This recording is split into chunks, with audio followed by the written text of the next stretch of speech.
returned once again today to deliver another episode of Golden Kamuy, the anime series.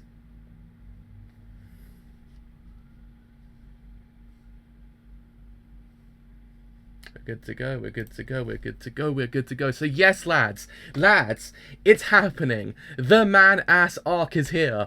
I have been waiting for this since, like, when I caught up with the manga. I was like, you know what I need right now? The man-ass arc animated. And by God, the screen caps I've seen already, it looks beautiful. I was like, yes, lads. Yes, lads, it's what I need. It's what I need right now. So yes, we actually have returned to cover episode 21 of Golden Kamuy, the anime series, which is episode 9 of season 2, I believe. And oh my God, I have been waiting for this one. I mean, more importantly, episode 20 kind of establishes the idea that there's more to the actual characters that we're actually led to believe, and actually does in very kind of lend itself well to what's actually happened in season 2 so far, and the kind of foreshadowing using kind of very neat methods. So we'll see what happens with what actually doesn't really happen with the whole entire season 2. But if it does go out the way I expect it, it's going to be a doozy. Season 2 will be a doozy of an ending, I must say. I'm actually hoping they do end it where I want to end it. But yeah, I mean, god damn it. It was a good episode. It was a good episode.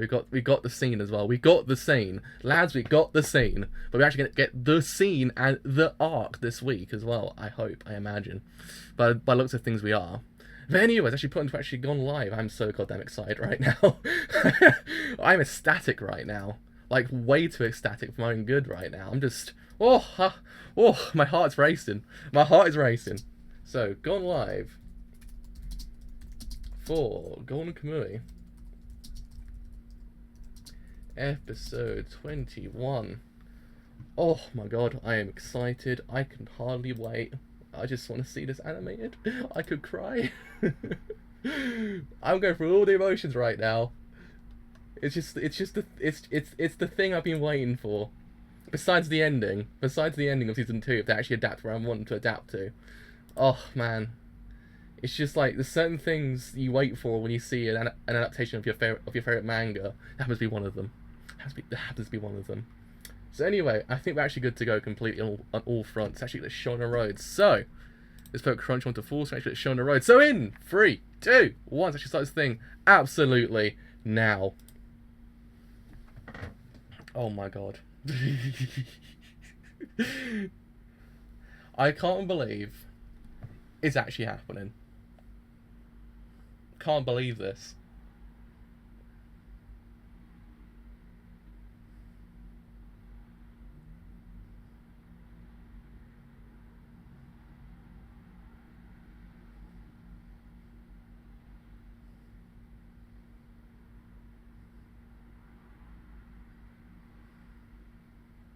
It's just like certain things I've been waiting for in my life, and it's happens to be one of them.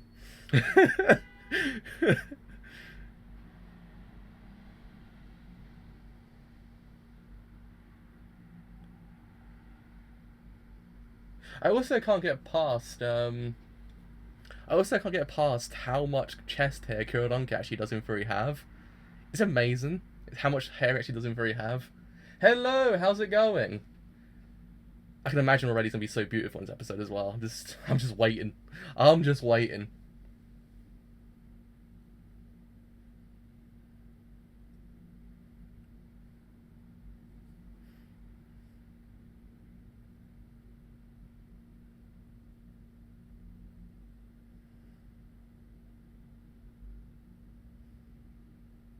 She's so beautiful as well. And Karamat is so beautiful.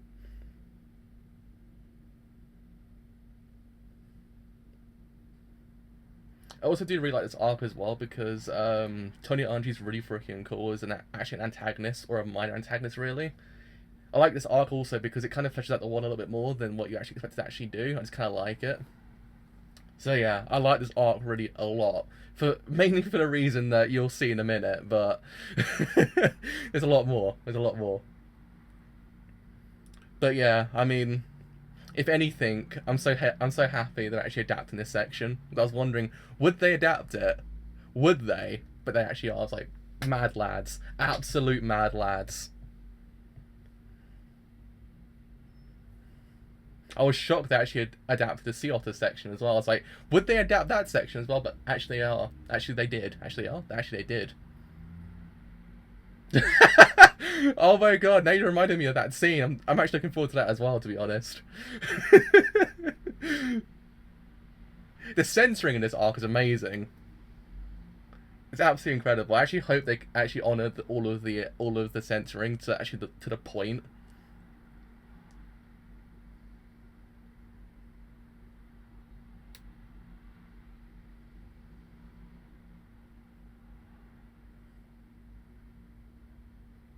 But I just realized we're actually on episode 9 already. I was like, holy crap, we're on episode 9. I thought it was still episode 7 or something, but I realized, oh god, it's episode 9. We're like what, 3 episodes away from the final. Already, lads, already.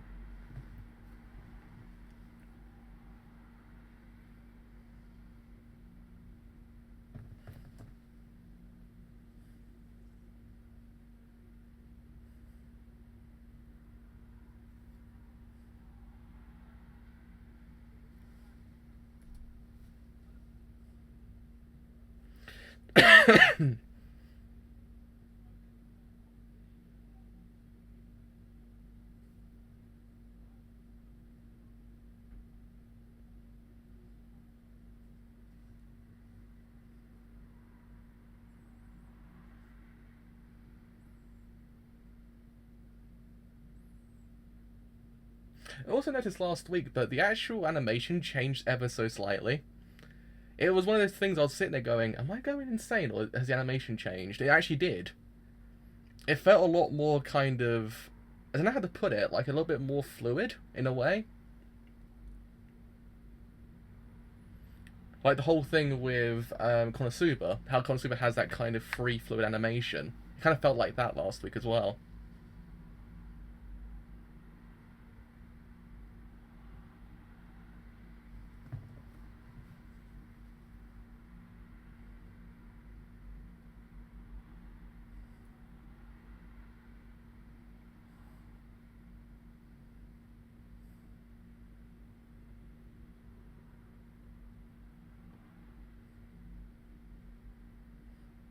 Lads, it's gonna happen in the minute. It's gonna happen in the minute. I'm so happy. I could cry right now.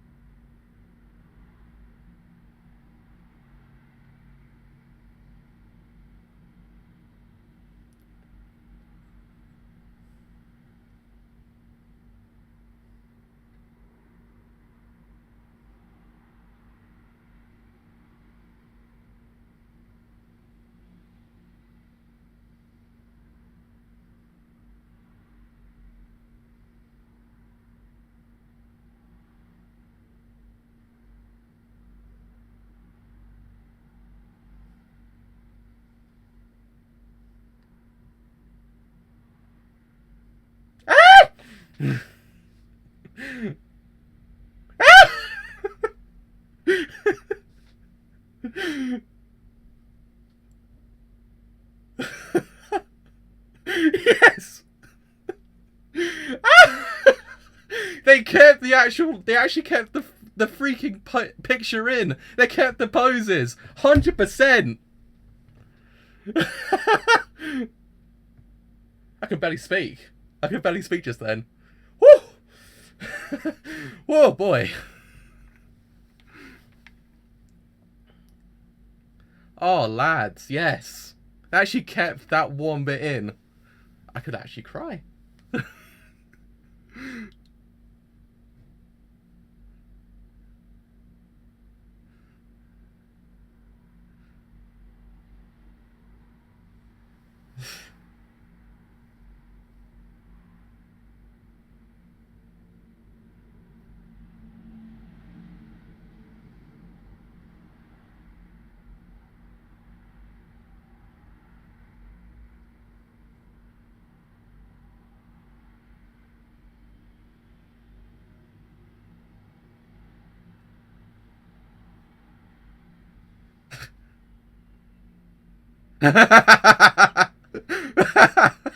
They actually kept that bit in as well.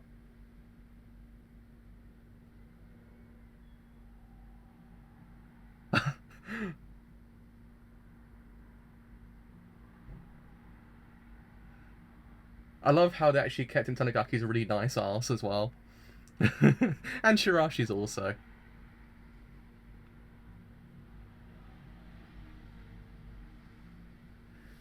Bless this studio. Bless this studio.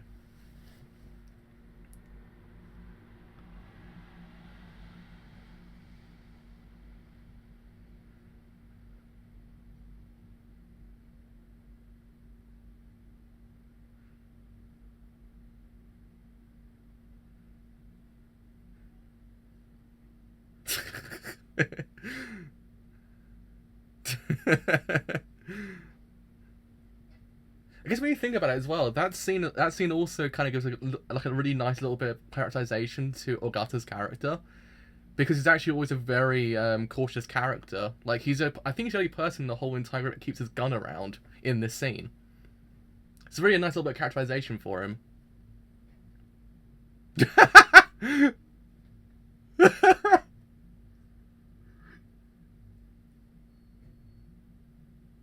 They kept the mushroom. They absolutely kept the mushroom.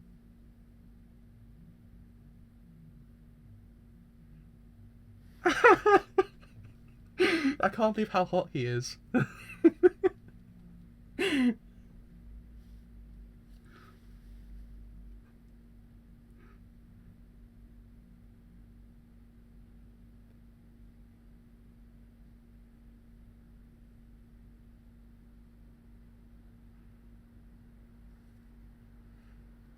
I could cry right now. That's how happy I am right now. Oh, they actually kept his arse in as well.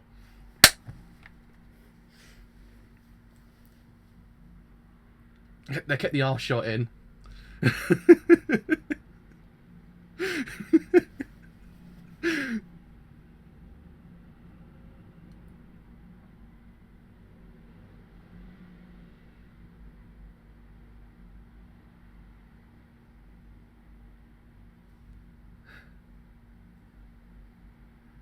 Oh my god. I actually can't believe I actually kept the arse shot in of Ogata as well, because he has a nice arse as well. He's a very nice arse, Ogata does.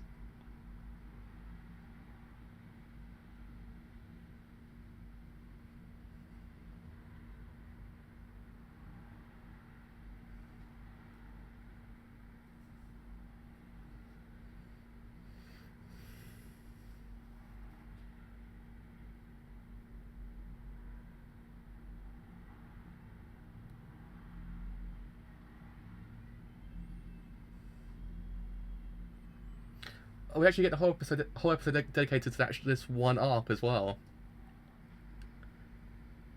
Well, we actually get the whole episode dedicated to this arc.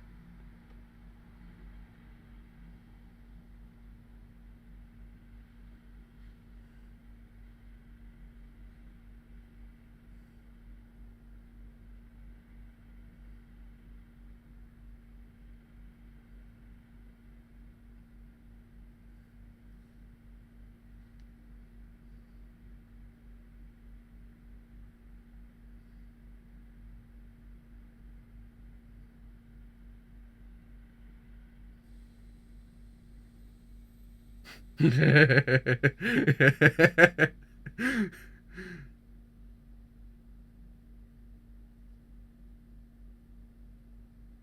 actually wonder if or not in the Blu-rays will actually add more chest hair to Tanagaki as well. I hope they do. I really hope they do. Christ, Kieran's got so much chest hair. I didn't actually really imagine him to have actually that much chest hair.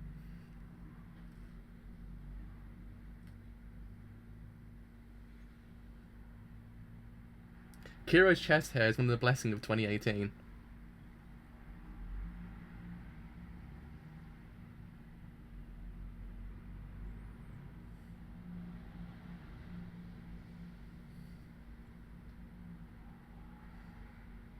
It's so majestic, his chest hair. It's so majestic.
So I like this arc also because you actually get a lot more characterization in Karamat as well, because Karamat's an amazing character. Even more so now than beforehand.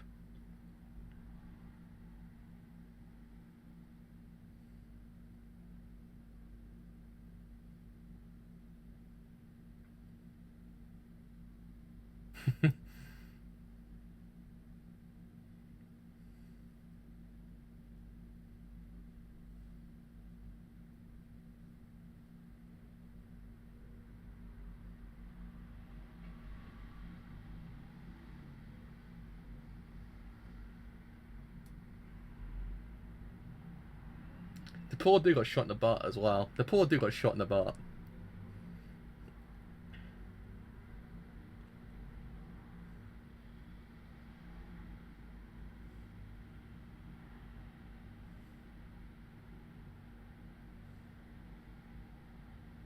Twice, actually.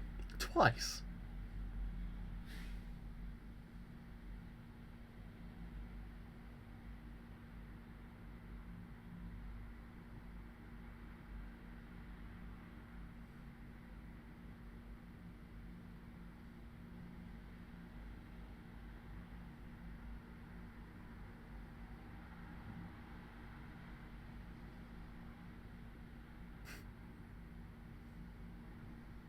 I love those two as well. They're so great. Those two are so amazing.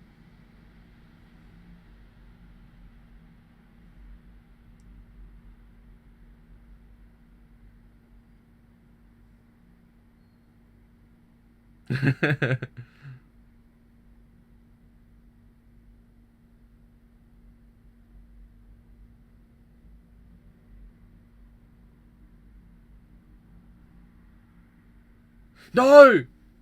They zoomed it in too much! I missed the man's ass!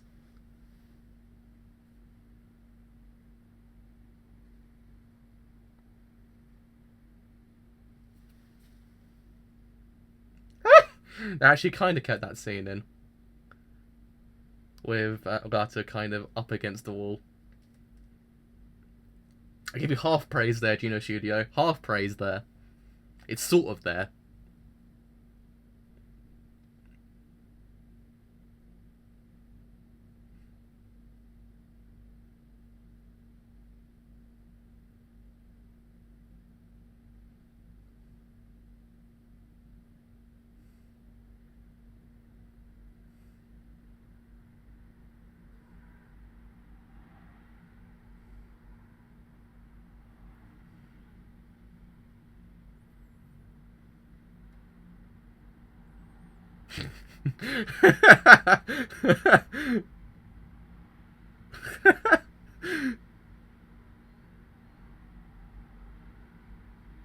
Actually, can't be how much actually kept in so far as well. I'm impressed.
Okay, I mean, I do appreciate how they're actually doing Sugimoto's path so far.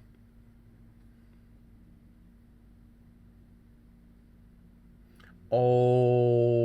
Lads, lads, the boy is back. The boy is back.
I love Tsukushima as well. He's like, what the hell is going on?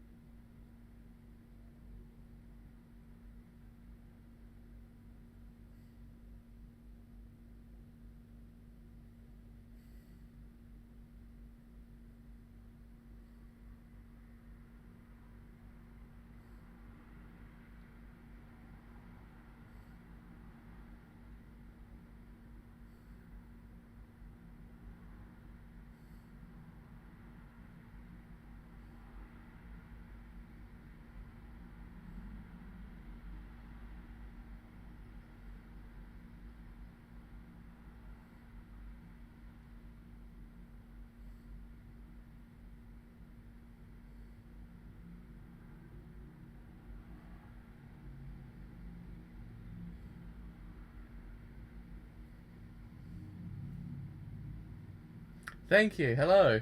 Thank you so much.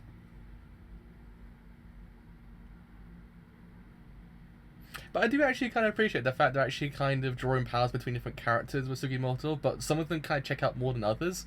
I really do actually like how they've done it, and also then how they're handling his past as well. I think it all just really works out to actually kind of make his character feel fleshed out even more than it is already. Because let's face it, he's not a character just very one note. He's a very deep, complex character.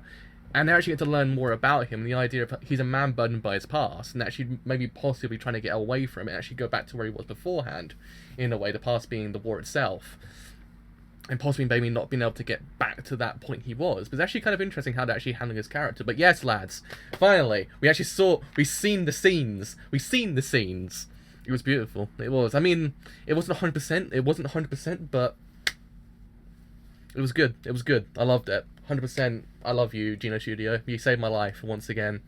You saved my life. I can't believe how well they adapted the most key scenes in that arc. I mean, they kept the key scenes in. I liked it. It was beautiful. That's what I'm trying to say. It's beautiful. But yeah, it's a very interesting episode because the backdrop really is the fact that everyone's naked and afraid, but then also you have everything else going on around it. The whole entire thing with Ikarumat as well actually is very interesting. This idea of where she came from, who she is right now, and the premonition she has, and the idea of fate that she believes in, and the idea of how it can be changed. I actually kind of like how they're actually doing that as time goes on. Oh my god, they're not keeping that in, are they? They actually are. Yes. Yes. Thank you so much. Oh man, so yeah. It's a very interesting episode because you had everything going on with everyone kind of being in a way naked, and then you actually had actually being naked in more ways than one because they didn't really have their weapons either. So actually had to kind of improvise. It's one of those ones I actually do appreciate because it actually is out of their comfort zone in the way. Because beforehand, you always had the idea that actually they kind of had a way to get out of the situation, but in this situation, they kind of really didn't. They actually had to kind of improvise, and the weapons the other people had kind of very killed in one shot sometimes as well. It's one of those ones that it took what is otherwise kind of a very comedic in a way idea, the idea of them being naked, and actually kind of utilized it in a way that actually kind of allows you to see they actually are more versatile than actually what you imagine. But then also, it's a nice little characterization for Gutter's character as well, because during the stream itself, it tells you there and then that he's a person that's actually quite cautious. Everywhere he goes, his gun is always near him. It's one of those things you always kind of yeah, actually can't speak. So still trying to get over the episode. He's one of those characters that knows when a situation's going to go completely awry, in a way. He's one of those ones I really do like. It's one of those characters I actually like about him. He knows when a situation's about to go really badly. So he actually doesn't really keep the necessary equipment there that actually allow him to actually kind of be able to take down the enemies, in a way. It's one of those really useful characterization moments he actually didn't very have. It's a very subtle moment, but it's really ingenious. But yeah, I mean, the main star of the show really was Sugimoto's character. He's a character, as I said beforehand during the end of the stream, that he's a person burdened by his past, in a way. He's a character that actually can't very get away from his own past, even though he tries to. Actually, there's 2 shows this season that actually doesn't very utilize the idea of the past. You can see he's a person that wants to get back to where he was originally, get back to the people that he once knew, and actually kind of get past where he is currently. But as the idea goes, that some people leave their hearts in the battlefield, and that actually probably is what he's actually still got going on. His heart's on the battlefield, in a way. He's a person that's also kind of what's the word? I'm trying to remember what I was going to say. The only thought going from my brain is, God damn it, Ogata was really hot in that episode. I mean, he's a character that kind of is, in a way, he's still got burdens that actually he has to get over as well, because his idea that his soul's still on Earth because he's still got a lot going on, as Asuyapa says.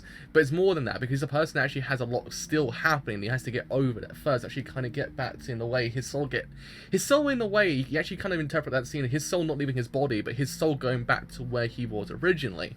In essence, not him dying, but him going back to his previous life. You could utilize and interpret the scene that way, because he's one of those people that wants to get back to that point, but he can't, because his soul still has things he has to do. So it's one of those things, it's kind of a double meaning when you think about it, because it's utilized in a way that it can in theory mean death, but also it can in theory mean his past life, in a way. And I actually really do appreciate about this scene, or about that scene as well, is the idea that it has a double meaning, in a way, him actually going back to his past, but also kind of, in a way, meaning something completely different as well. It's actually a very neat scene in its entirety. I really did like that scene overall. But yeah, I mean, really, the other main star of the show really was Ikaramat's character as well. Ikaramat's fantastic. She's a character actually has in theory grown on me as time went on, because she's started off kind of being that character that you can't really trust. But then as time went on, you so build that kind of relationship with her, you actually kind of learn a lot more about her, and the importance she has towards the overall plot, especially with the idea of Asinapa's father as well, is that whole entire kind of idea that she has. I really like it because of it, because it's one of those characters that started off kind of as just a secondary character, but it's now very important. She's actually kind of carving out her own niche to actually kind of make her warranted being there. And I actually do like that about these characters. Not one character in the show is wasted, in a way. Every single character actually has their own reason for being there. It actually really strengthens the whole entire dynamic the characters share, in a way. It's one of those things I really do appreciate. It's the fact that there's a lot going on with her character, more than what you imagined her to actually kind of possess, in a way. You thought she'd just be there, but no, she actually is more than that. I actually really do appreciate about her. She's a fantastic character. She's very pretty as well. She's a very beautiful lady. So yeah, I mean, oh man, it was a great episode. It really was. It's one of those episodes that I just can't believe how well they actually did that episode. It was one of the highlights, I must say. I guess also Tanagaki's character as well is one of those characters that can in theory defy fate in a way. He's a character I think Ikaramat really needed in a way, but actually kind of get over her own past in a way and actually kind of grow for a better future. And I really do like that. You'll see more moments with them later on that actually does in theory cement the fact they're actually an amazing couple in a way. Just they're so fantastic. I love them. So I want to see where they actually might in theory adapt certain more scenes with them, because there's certain scenes with them that's just so fantastic. It just makes me cry a little bit inside because it's just so beautiful. So yeah, I mean, overall, a really freaking good episode. It's one of those episodes that really kind of cemented the idea of Sugimoto's past and the way that he wants to get away from it in a way and actually kind of go back to where he was originally. Past, in this context, being the war itself. And also how the characters in this current timeline are actually impacting him in the positive way to actually allow him to actually kind of, in a way, possibly get back to that previous life he had. So yeah, I mean, that is me done for today. I gotta lie down for a little while and cry because I actually finally got the moment I've been waiting for animated. So yeah, you actually have enjoyed it here on YouTube, and you do. Oh wait, no. See, my brain's still on different wavelengths compared to what I should be at the moment. You actually have enjoyed it here on Twitch, and you do want to leave a follow, then do leave a follow because indeed it does help me quite a bit. And you actually have enjoyed it here on YouTube, and you do want to leave a like, then do leave a like because indeed it does help me quite a bit. And you actually have enjoyed it here on YouTube, and you do want to stay a bit longer, then do stay a little bit longer because indeed it does help me quite a bit. Actually leave a sub at that point, as it doesn't feel like to stay a little bit longer after that point. I actually forget to actually say that point beforehand. My brain is still in different places. I can't think straight. Oh man, but also you want to stay a bit longer after that point after subbing on YouTube, then do follow me on Twitter because indeed it's something quite a bit. On there actually will then know when the streams go live, and any other stream I do as well. And also if you actually don't have a Twitter account, I do actually have a Discord server as well. Discord server actually tells you when these streams go live, and every other stream I do. To apologise for my actual inability to actually speak correctly, but Ogata was really hot episode.